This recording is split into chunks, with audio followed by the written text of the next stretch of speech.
Good morning again. Going to Good morning, be ma'am. yeah. Good morning, ma'am. Yes. So we'll continue with neurodevelopmental disorders. Please take page number 82.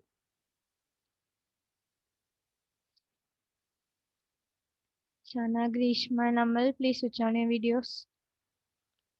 Who is absent today? Mehak is absent, no? Okay. Any idea what neurodevelopmental disorders are from the name?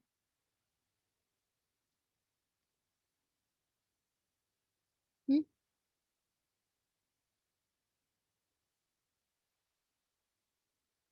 What is neuro? Anything neuro? Related to which system? Ashish, the word neuro. What system? Nerve. Nervous system. Nervous system. Okay. So neurodevelopmental. Developmental means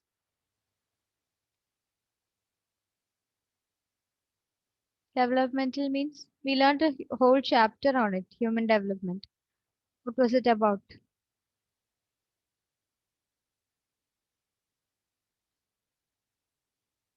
From which age to which age is approximately the developmental period? 0 to 18. Hmm. So what would be developmental problems?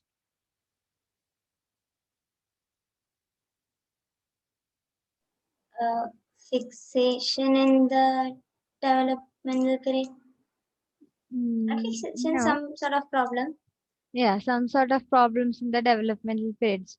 Like suppose if a child is of age 3 or 3.5 years, what do you expect the child to do or to behave? How do you expect the child to behave? What are the developmental expectations from that particular kid of 2.5 to 3 years of age?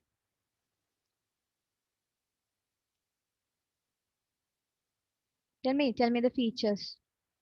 Please switch on the videos, everybody. One by one, tell me the features. Childish. Okay, that's why we call them a child. Childish. Okay, then childish means tell me about the abilities and the behaviors.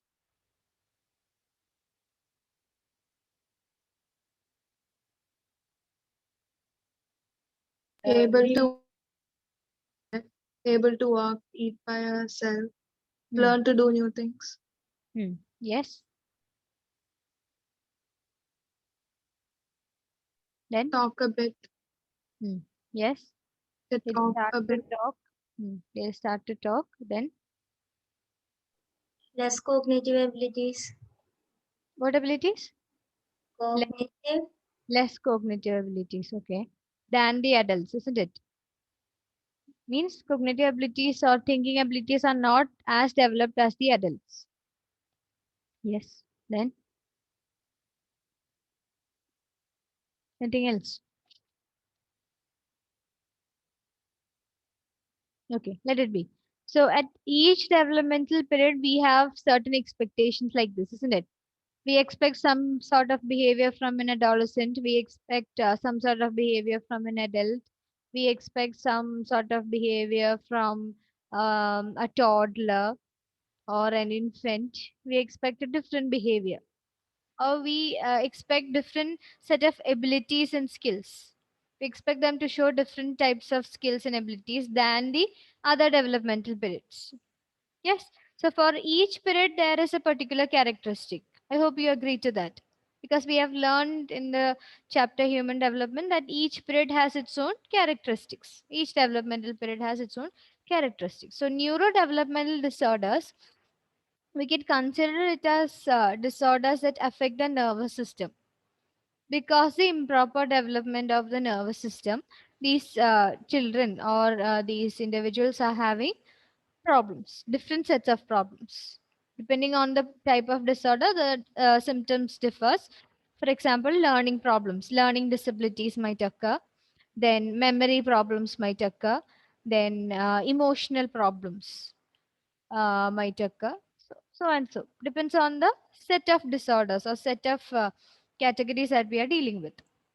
Okay, so that is neurodevelopmental disorders as such. And under that, we'll be learning about ADHD, then the autism spectrum disorders, intellectual disability, and specific learning disorder. 4 sets. Okay, we'll start with neurodevelopmental disorders, page 82 again. A common feature of neurodevelopmental disorders is that they manifest in the early stage of development, which means they occur in the early stages of human development, probably in early childhood or infancy, or it can be anything. Hmm? Then, often the symptoms appear before the child enters school or during the early stage of schooling. So, even before the child is admitted into a school, or before that, even before that, we can recognize or we can diagnose these kids with neurodevelopmental problems or neurodevelopmental disorders. That's because they tend to show these symptoms and signs from an early stage itself. So it'll be visible in their behaviors or in their whole characteristics. These disorders result in hampering personal, social, academic, and occupational functioning, which means it affects or it hinders, it stops them from proper functioning in different areas of life.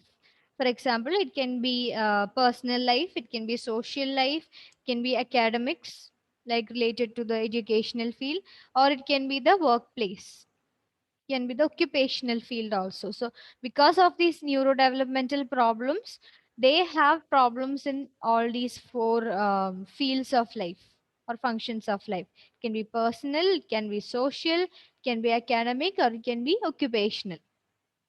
Fine. Then these get characterized as deficits or excess in a particular behavior or delays in achieving a particular age appropriate behavior. Underline that. These get characterized as deficits or excess, which means some things might be deficit. They have lack of something, or it might be excess. Depending on the individual and the disorder, this differs. So some people have deficit or something. For example, memory. The memory skills or memory power. It might be very low for certain people with neurodevelopmental disorders. For some people, some things might be excess. For example, in ADHD, hyperactivity, activity is more in them.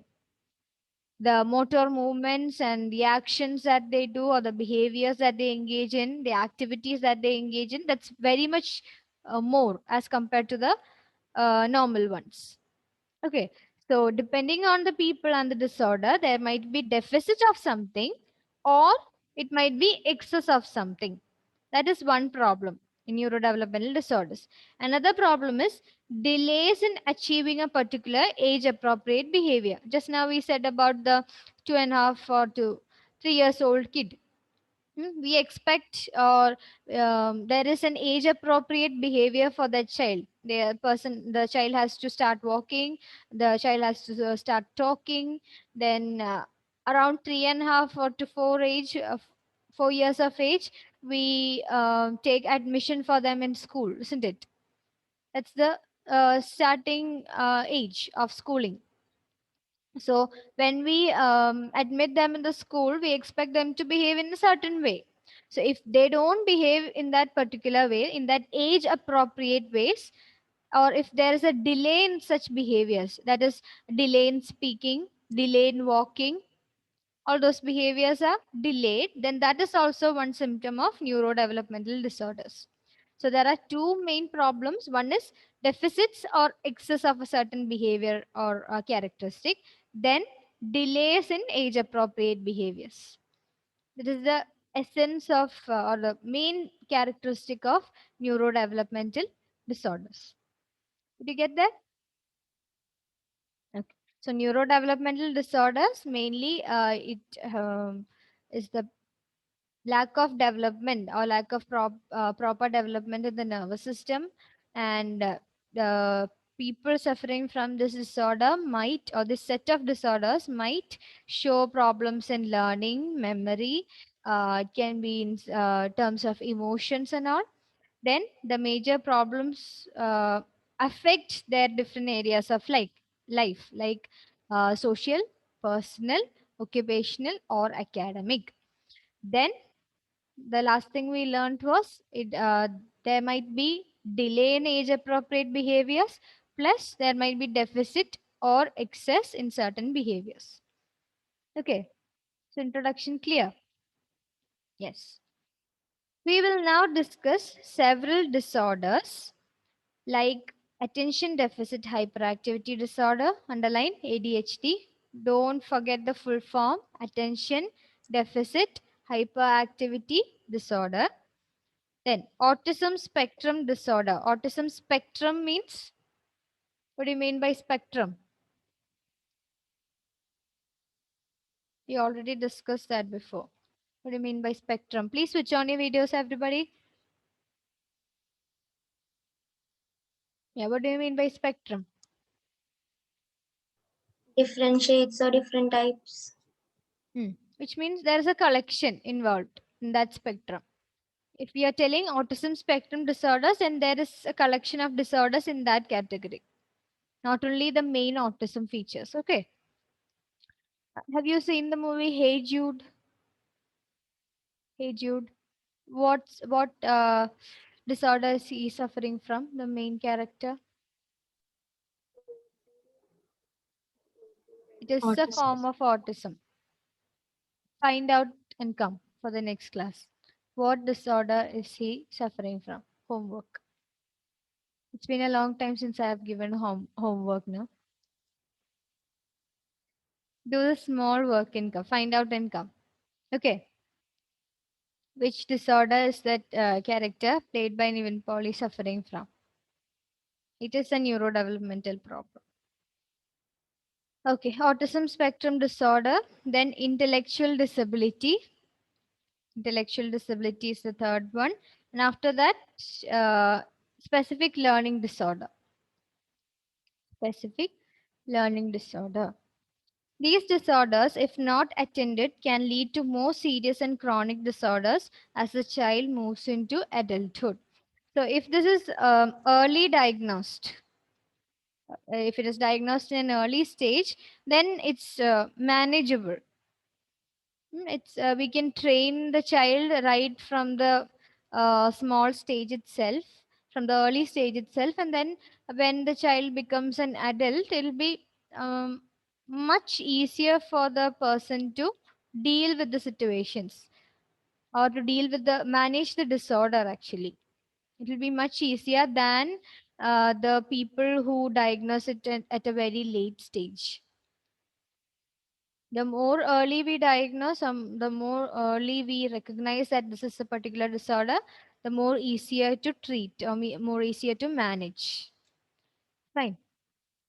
Then the two main features of ADHD are inattention and hyperactivity, impulsivity.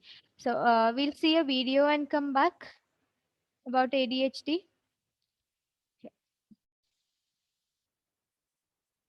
Okay. Fine. What did you understand from the video? What are the features, or what are the complaints that people with ADHD usually say, or the parents of such children say? They easily get distracted. Easily get distracted. Then They don't perform good at schools. their grades and scores go low. Then They sometimes don't hear what their parents say why? because they are totally distracted. Like they can't attend to what they are telling. It's not because they are having a hearing problem. It's because they are finding it very difficult to attend to it. Look at how Reina is sitting. She's stuck there. Okay. Then, what else did you observe from the video? Amal, anything? And they could not concentrate at anything. They could not concentrate. Other Amal, He's too lazy they feel lazy. for coming that basketball. Not lazy, they become late. And late. Late, okay. Then, Ashish.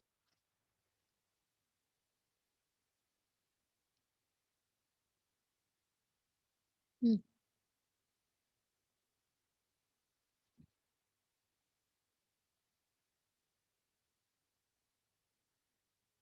Stuck. Sneha, any other point?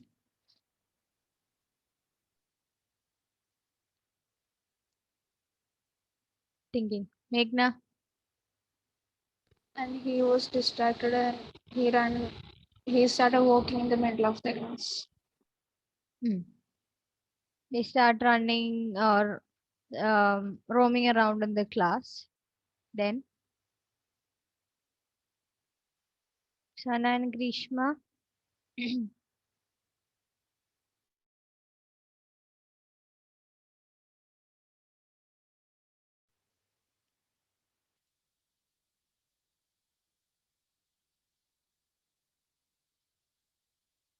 Tell me other points that you observed.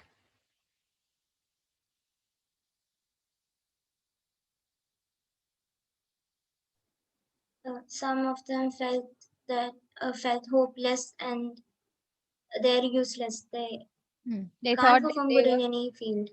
yes, they thought they were a failure. Isn't it? Then, anything else?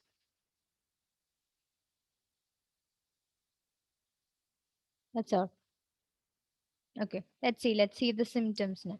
Then, what were the main symptoms or categories of symptoms highlighted in the video? From the name itself, you can say, no?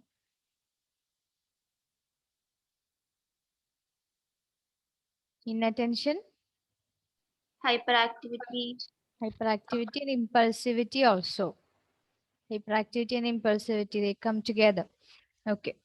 So, in ADHD also there are certain types. Like in some people, there'll be more of inattention.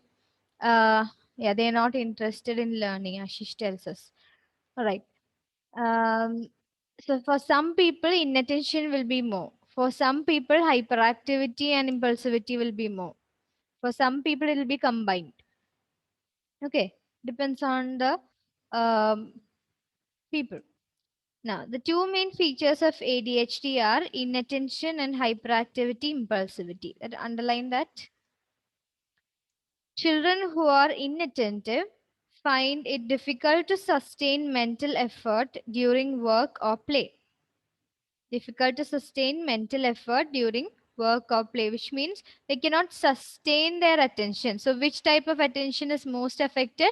Sustained attention. We learned about selective attention, divided attention, all attention. Sneha, sustained attention is something. No, it is not something. It is the attention which we sustain for a very long time, which means if you are attending the class, then you have to sustain your attention to the topic that we are discussing. You need to attend that for a very long time. So if you're attending to something for a very long time, we call it sustained attention. Okay. So they are having the problem in sustaining their attention or concentrating on something, focusing on something. All these they'll have problems. Then what else is there? They have a hard time keeping their minds on any one thing or in following instructions. Suppose if you are a person with ADHD, your mom is not at home and she instructs you how to make instant noodles. She instructs you. She tells that you have to take a pan, you have to switch on the gas, you have to add water, you have to do this, you have to do that. And a set of instructions were given to you. Even before 2 days, she started to instruct you, just to teach you. Okay. But on the day on which you have to perform this activity, you find it really difficult to follow those instructions. Even it is direct instructions also, you find it very difficult to follow these instructions if you have this inattention problems. That is another problem, another symptom. Then common complaints are that the child does not listen. The child does not listen. It's not about hearing, it's about listening. The child does not listen. Parents constantly complain that the children are not listening to them. Hmm? That is one problem. Then cannot concentrate. We already discussed that. Does not follow instructions. Is disorganized. All their things will be disorganized. Suppose they'll leave their works half done. They'll start the work and then they'll leave it there because they are not able to sustain their attention at that particular thing for a very long time. So they'll be disorganized.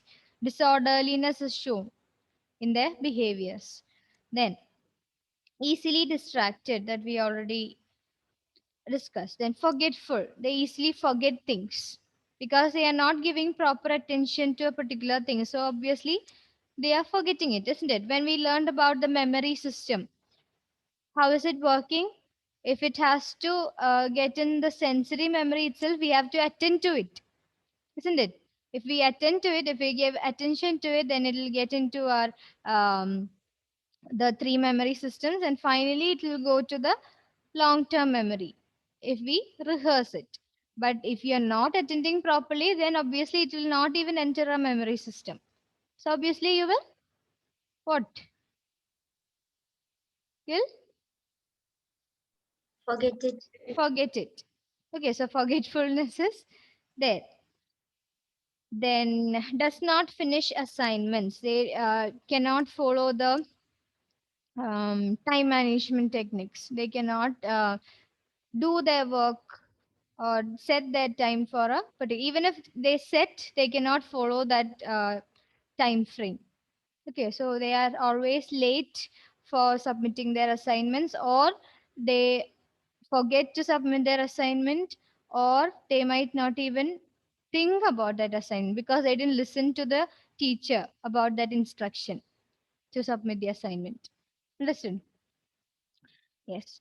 And it's quick to lose interest in boring activities. They lose interest fast. Even if it is interesting for them, for a particular period of time, they won't be able to sustain their attention that one activity itself. They tend to change it always. Suppose if the person is reading a book, after a few minutes, the person will be drawing something. After a particular time, this person will be cooking something. Depends, change. They keep on shifting from one activity to the other because of their inattention problems. Then children who are impulsive. So until now, whatever we discussed was about the inattention factor. The next is about the impulsivity. What do you mean by impulsivity? That also we have already discussed. Impulsivity. Doing something without any forethought. Yes. You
we had a power failure, that's right.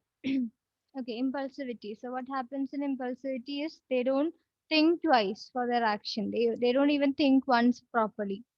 Suppose if they are seeing something that they like, they are tempted towards buying it on a site, on a website. Even if it is some $5,000, they'll just order. That is impulsive. That much serious it can get. Okay. So impulsivity. They don't think twice before they act. Children who are impulsive seem unable to control their immediate reactions or to think before they act. They might even even if for small reasons, if they get angry, they might throw away their electronic gadgets, throw the mobile phone away, hit on the television, break it up, and so on. Okay, extreme cases. Then they find it difficult to wait or take turns, have difficulty resisting immediate temptations or delaying gratification. So, what do you think? If they have to stand in a queue, will they be able to do it for a very long time? Not even for a few minutes, they won't be able to. Okay, they can't wait for long. Then minor mishaps such as knocking things over and common are common, whereas more serious accidents and injuries can also occur because of their impulsivity. Accidents, in the sense, they can cause injuries to themselves as well as others because of their impulsive behaviors. Now, the third category is hyperactivity. Hyperactivity also takes many forms. Children with ADHD are in constant motion. Just as you said, they won't sit in their chair properly for a very long time. They'll just run around in the class. They'll be always fidgeting with their pen or pencil, just banging on the desk or bench, then stomping their feet, always disturbing the person sitting next to them. All these behaviors are seen. Children with, yeah, that I already did. Sitting still through a lesson is impossible for them. The child might fidget, squirm. Squirm means, fidget means just showing like this and all. Maybe with the bracelet, with the pen and all. Fidget, unwanted behavior, simply uh, sitting in motion. And squirm means some twisting behaviors that they see with the body. They did simply twist and turn in the class. That is squirming. Then climb and run around the room aimlessly. Parents and teachers describe them as driven by a motor. It's as if it seems like they are fitted with a motor. They're always in motion. Understood? And always on the go, talk incessantly, which means they talk constantly. Blah, blah, blah, blah, blah, blah. The teachers will have to tell them to shut up each and every time. Because when the teacher turns, they still start talking again, disturbing the person sitting next, and the most probably that person will also be punished along with the state, isn't it? Yeah. And so that is ADHD. That's understood, no? Symptoms is quite common also. And one important thing I forgot to tell you is I should have told this before we started studying the disorders. If at all you see somebody with the problem, any of the problems that we are learning or whichever we did not learn, please don't label them. Like, don't call them the names of the disorders. I have seen so many people doing that. Even well educated people still do it. But it's not right, it's not ethical to do so. And that is one of the reason why people refuse to get clinical help even if they suffer from a disorder because of the social stigma, because of this labeling. Suppose if I have depression and or suppose I have ADHD, and then I fear that other people will label me. They'll call me ADHD. Because of that label, because of getting that label, I might refuse, or I might prevent myself from going to a clinician for consultation. So don't do that, okay? Even if you have I don't know if you have noticed, I used to tell person with schizophrenia, not the schizophrenic. I always tell person suffering from schizophrenia because it's a disorder. If a person comes with fever, do we call them fever? No, no, right? We tell that this person has fever. Just like that, mental disorders also, we have to say like that. Okay. So that's it. Next day, we'll discuss the autism spectrum disorders. Don't forget the homework. What was the homework? Ma'am, I got. No, I, not now. Okay. Shall we wind up? I'm hungry already. Thank you. Bye. Thank you. Thank you.